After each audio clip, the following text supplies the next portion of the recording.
Hello there, I'm Kaden Manpour, and this is my final review of Peacemaker Season 2. I'm not going to lie, I'll miss reviewing the show. In fact, most of my videos are Peacemaker reviews, which wasn't my original intention for this channel, but I am definitely not angry about it. Just a quick reminder that this is a spoiler review. I'll address the elephant in the room right away. The finale wasn't super action-packed. It's even been referred to as the worst episode of the show in some reviews. While I refuse to let this just be a show where I yammer about why things suck, I will admit I don't have much defense for the lack of explosive spectacle. However, I am absolutely glad Hardcore shot down all the Munchkins in Candyland in the beginning of the episode. I feel like characters too easily forget they have guns and just die in shows, which truly angers me. But I am actually glad she used her weapons effectively. Anyway, my actual review will resume after I say that Vigilante is my favorite character in the DCU, and I will very much miss him. Please, James Gunn, have him return. Oh, that's hilarious. I'm tickled. I would totally take out a blood curse for him. I would just rather kill the judge's family. Wait, I just remembered another amazing vigilante that I have to mention, Batman. And I have to move on to my next segment, Batman, where you at?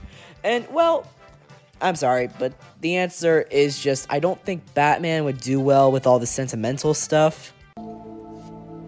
I think you would have been really proud. There you are. Oh, Alfred, I am so sorry. I have incredible reflexes. And that was the shortest segment ever of Batman, where you at? Sorry, I've delayed it long enough. Here are my actual thoughts on the episode.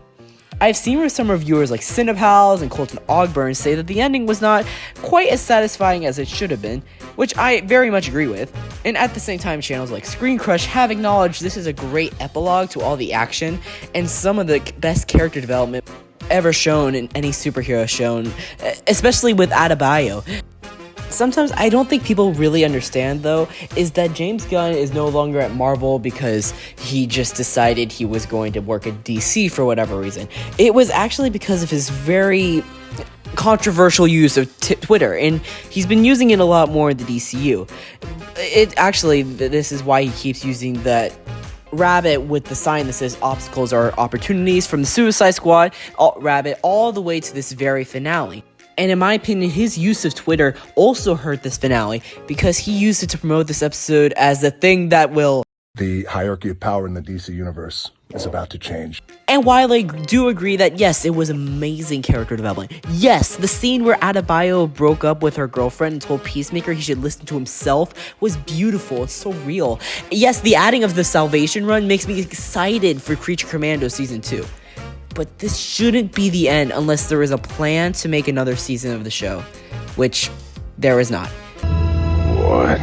No, I know that sounds bad. Yes, there are no plans to finish the arc of this show, and that's the one thing that really annoys me. I love that there was no need for homework in this universe, but now I need to find out how this show ends in another show like Creature Commando to finish Peacemaker's arc. Honestly, I'm not even angry about the cliffhanger itself. I would have loved it if they ended it in the last episode. The way Chris was arrested was a great way to leave a cliffhanger. But just randomly throwing him in another dimension saying, "This is for Ricky," just feels, I'm sorry, lazy. To conclude my final review on Peacemaker Season 2, this season is definitely more fun than the last, and still makes me very excited for the future of the DCU. It sadly just had an ending that was not quite as amazing as James Gunn thought it was. But it all can be redeemed if he can make a satisfying ending for Peacemaker escaping in a future project and soon. You can make more money with a flop than with a hit. We can do it. A good analogy how the ending can be fixed is if the comic Time Runs Out had just ended with the multiverse collapsing, it would have sucked. But its Secret Wars made it a fun way to refresh yourself on all the context before seeing Odd Emperor Dune fight Reed Richard and the Maker. Or for any musical theater viewers, yes, Falsettos has an amazing Act 2 opener, but Come back in. The welcome mat is on the floor. Let's begin. This story needs an ending. But it also has a slow Act 1 finale that wraps up all the character development. Is here is love when we're talking face to face.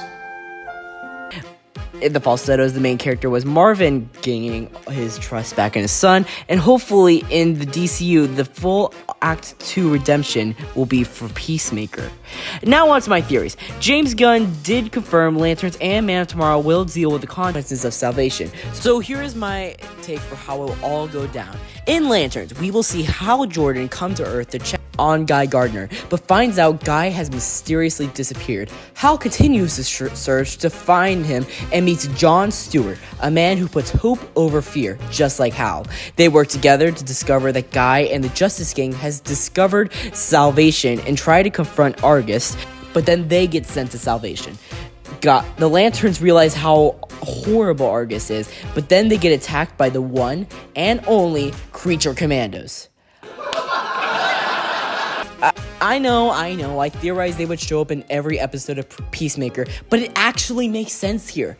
Rick Flag would never send out the Suicide Squad because he would be just as bad as Amanda Waller, but he does have another group of metahumans who are not quite human that would be happy to get a job done if they got a few years off their sentence. The Creature Commandos. He tells them that the Lanterns are either villains or Nazis. Yeah, G.I. These are Nazis. Though the Lanterns defeat them through the power of friendship and rock and roll, like a James Gunn project. And, yada, yada, yada. They win, until Lex Luthor blasts a ray to send them all away, back to salvation, just like at the end of Peacemaker. Then in Man of Tomorrow, it is discovered that the entire universe, salvation, they are in a place where a super genius has actually been keeping all of his findings. Brainiac. Lois Lane somehow hears about this and leaks it, which allows Superman to confront Lex and Flag for what they have done. This is an ethical dilemma about whether the world is safer without metahumans at all, but Superman believes no one deserves to live in a madman's zoo. So Flag sends Superman and Lex in the mech suit seen in the concept art to save them all. Then when they learn that metahumans have made a village to live in where a crazy man named Chris keeps claiming he is the king, but also just wants to return to his girlfriend. Hardcore.